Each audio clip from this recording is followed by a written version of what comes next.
Hello students, today we are continuing our lecture on direct and inverse proportions from class 8 mathematics. आज हम class 8 mathematics की direct and inverse proportions की exercise 11.1 का question number 5 करेंगे. Question number 5 है photograph of A bacteria enlarged 50,000 times. ये photograph है bacteria का जिसे कि माइक्रोस्कोप के अंदर enlarge किया गया, मतलब बड़ा किया गया है 50,000 टाइम्स. मतलब अगर बैक्टीरिया को मैं 1 मानूं तो उसको 50,000 टाइम्स मतलब इंक्रीज करके फिर दिखाया गया है. Attains a length of 5 centimetre. जब बैक्टीरिया को हमने 50,000 टाइम्स इंक्रीज किया है तो उसकी लेंथ हो जाती है 5 centimetres as shown in the diagram, जैसा कि इस डायग्राम में शो किया गया है. What is the actual length of the bacteria. हमें इस बैक्टीरिया की एक्चुअल लेंथ बतानी है, यानी कि जब बैक्टीरिया को हम इनलार्ज नहीं कर रहे हैं उस टाइम उसकी लेंथ क्या है. In the photograph is enlarged. If the photograph is enlarged 20,000 time, अगर इस फोटोग्राफ को मैं 20,000 टाइम्स enlarge करती हूँ, what would be its enlarged length. इसकी enlarged length कितनी होगी. तो हम इसको कुछ इस तरह से समझ सकते हैं कि बैक्टीरिया बहुत छोटे होते हैं, नेकेड आई से नहीं दिखते हैं.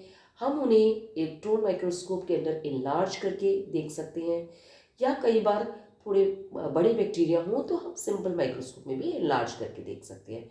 लेकिन सिंपल माइक्रोस्कोप को हम बहुत ज़्यादा टाइम्स enlarge नहीं कर सकते. अगर हमें बहुत ज़्यादा टाइम्स enlarge करना है तो इलेक्ट्रॉन माइक्रोस्कोप काम में लेते हैं. Now let's start with it. Bacteria को enlarge किया हमने, तो हमें एक बार इसको एक टेबल के माध्यम से समझाने की कोशिश करते हैं. ओके, सो ये है हमारी टेबल. ओके, इस टेबल के अंदर इन्होंने दिया है लेंथ ऑफ बैक्टीरिया. ओके, और नीचे दिया है एनलार्ज्ड, है ना. तो लेंथ ऑफ बैक्टीरिया 5 सेंटीमीटर है. अगर enlarge 50,000 times, length of bacteria हो गई 5 सेंटीमीटर, एनलार्ज किया है 50,000 टाइम्स. तो ये लेंथ ऑफ बैक्टीरिया हम सेंटीमीटर में ले लेते हैं, ये टाइम्स के अंदर 50,000 टाइम्स में. अब ये कह रहे हैं कि what is the actual length of bacteria, मतलब कि एक्चुअल लेंथ कितनी है, यानी कि हमने उसको एनलार्ज नहीं किया है तो सेम एक्चुअल लेंथ. एनलार्ज नहीं किया मतलब 1 के 1 टाइम्स ही है वो, है ना. अगर किसी बैक्टीरिया को हमने एनलार्ज नहीं किया तो हम ये कह सकते हैं कि उसे 1 टाइम एनलार्ज किया गया है, क्योंकि 0 टाइम तो हो नहीं सकता है. 1 टाइम एनलार्ज करने का मतलब वो सेम साइज का ही बैक्टीरिया है. नाउ सेकेंड क्वेश्चन के अंदर क्या दिया गया है, हमें सेकेंड क्वेश्चन में दिया गया है फोटोग्राफ इज एनलार्ज 20,000 टाइम्स.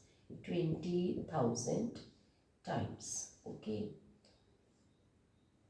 तो बैक्टीरिया की साइज कितनी होगी. सो हम एक चीज करते हैं, यहाँ पे हम मान लेते हैं कि ये x है, तो हम कैसे लिखेंगे, let the length of bacteria when not enlarged. जब एनलार्ज नहीं किया गया है तब है लेंथ बैक्टीरिया की x. ओके, सो नाउ पहले हम इस फर्स्ट क्वेश्चन को देख लेते हैं, इसमें हम कैसे निकालेंगे. तो अब हमने देखा है कि अगर बैक्टीरिया की लेंथ को एनलार्ज जितना ज़्यादा किया जाएगा उतना ही उसका लेंथ ऑफ बैक्टीरिया बढ़ जाएगा. अगर बैक्टीरिया को मैंने 1 टाइम एनलार्ज किया है, बैक्टीरिया को 10 टाइम्स किया है, बैक्टीरिया को 100 टाइम्स किया, जितने टाइम मैं उसे एनलार्ज ज़्यादा करूँगी उतनी ही साइज बैक्टीरिया की बढ़ जाएगी. इसका मतलब ये डायरेक्ट प्रोपोर्शन शो कर रहा है. तो डायरेक्ट प्रोपोर्शन में हम कैसे कर सकते हैं, 5/50,000 is equal to x/1.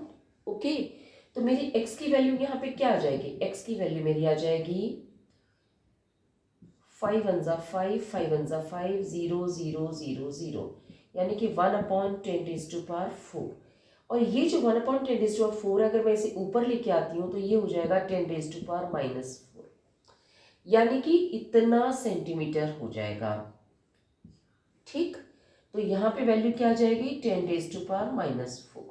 Okay, now हम सेकेंड क्वेश्चन पे आते हैं. सेकेंड क्वेश्चन क्या कह रहा है कि अगर बैक्टीरिया को इनलार्ज करते हैं 20,000 टाइम तो लेंथ ऑफ बैक्टीरिया क्या होगी.